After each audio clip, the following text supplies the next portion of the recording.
Shalom, saya Monique Rakers dari Fakta Israel. Saudara, saya ingin membahas tentang satu pernyataan atau pengakuan tentang identitas Yesus yang sangat penting yang dikatakan oleh Tuhan Yesus saat Hari Raya Hanukkah atau Hari Raya Pentahbisan Bait Allah di Yerusalem. Rujukannya ada di Yohanes 10 ayat 22 sampai dengan ayat yang ke-39. Nah, Bapak Ibu, Hari Raya Hanukkah disebut juga Hari Pentahbisan Bait Allah atau Hari Pentahbisan Bait Suci. Hari yang dikhususkan untuk menghormati bait suci yang direbut dari tangan Seleukia pada tahun 167 sebelum Masehi. Nah, ketika Tuhan Yesus ada di bumi, Tuhan Yesus berjalan-jalan di Serambi Salomo ketika sedang perayaan Hari Raya Hanukkah. Menurut tradisi Yahudi, Bapak Ibu semua, Hari Raya Hanukkah diselenggarakan selama 8 hari. Mengikuti mujizat yang terjadi ketika lilin menorah atau lilin kaki dian yang jumlahnya 6 itu menyala selama 8 hari. Nah, kita akan lihat apa pernyataan Tuhan Yesus yang penting sekali umat Kristen perlu ketahui. Nah, di ayat yang ke-24 dikatakan, maka orang-orang Yahudi mengelilingi dia dan berkata kepadanya, "Berapa lama lagi engkau membiarkan kami hidup dalam kebimbangan? Jikalau engkau Mesias, katakanlah terus terang kepada kami." Nah, apa yang Yesus jawab? Yesus menjawab mereka, "Aku telah mengatakannya kepada kamu, tetapi kamu tidak percaya. Pekerjaan-pekerjaan yang kulakukan dalam nama Bapakku, itulah yang memberikan kesaksian tentang aku." Secara tidak langsung, Tuhan Yesus mengakui bahwa Ia Mesias.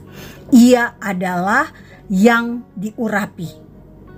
Mesias artinya yang diurapi. Jadi, secara tidak langsung Tuhan Yesus mengakui bahwa Ialah Mesias itu, dialah yang diurapi itu, dialah yang akan menjadi raja di atas segala raja. Yesus akan menjadi raja atas Yerusalem, Yesus akan menjadi raja atas seluruh Israel, bahkan Yesus akan menjadi raja atas seluruh bumi ini ketika Ia datang kedua kali menjejakkan kaki di Yerusalem. Nah, Bapak Ibu semua, hal ini menunjukkan ketika Hari Raya Hanukkah, ketika Hari Raya Pentahbisan Bait Suci itu, orang-orang Yahudi berada di Bait Suci. Mengapa orang Yahudi berkumpul di Bait Suci? Karena pada masa pemerintahan atau kekuasaan Seleukia, orang Yahudi dilarang untuk belajar Torah. Orang Yahudi tidak boleh menyunatkan anaknya yang berusia 8 hari. Karena itu, begitu kebebasan direbut, orang Yahudi berkomitmen untuk bisa memanfaatkan kebebasan untuk belajar Torah, belajar Alkitab dengan sebaik-baiknya. Nah, karena itu kita bisa mengerti, kita bisa memahami bahwa momen perayaan rededikasi, proses mentahbiskan kembali bait suci adalah sesuatu yang penting bagi orang Yahudi. Karena orang Yahudi pusat ibadahnya ada di bait suci. Bait suci adalah satu-satunya tempat ibadah yang pernah diperintahkan Tuhan untuk dibangun. Bahkan orang yang boleh membangun bait suci tidak bisa sembarangan. Hanya boleh waktu itu Salomo. Karena Salomo tangannya tidak berdarah karena perang. Daud yang ingin mendirikan rumah buat Tuhan, tetapi Tuhan memilih Salomo. Lalu di bait suci kedua, siapa yang dipilih? Yang dipilih adalah Raja Kores, orang yang tidak mengenal Tuhan, tetapi Tuhan pakai untuk mengizinkan orang Yahudi pulang kembali ke Yerusalem dan membangun bait suci yang kedua. Bait suci kedua yang dibangun di era Zerubabel itulah yang menjadi bait suci yang dimasuki di masa Yesus. Nah saudara, pertanyaan yang mungkin Anda sampaikan adalah, apakah kita orang Kristen perlu merayakan Hanukkah?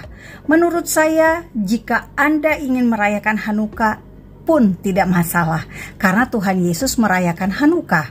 Dan tentu kita sekarang ingat bahwa Hanukkah adalah perayaan tentang bait suci yang disucikan kembali, dan bagaimana Tuhan mengadakan mujizat sehingga Israel bisa mengalahkan musuh-musuhnya.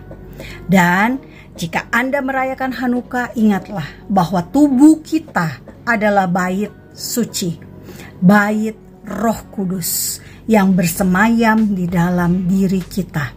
Jika kita sudah percaya kepada Tuhan Yesus, kita sudah menerimanya sebagai Tuhan dan Juru Selamat, dan kita sudah lahir baru. Karena Tuhan Yesus juga mengatakan, kamu harus dilahirkan kembali.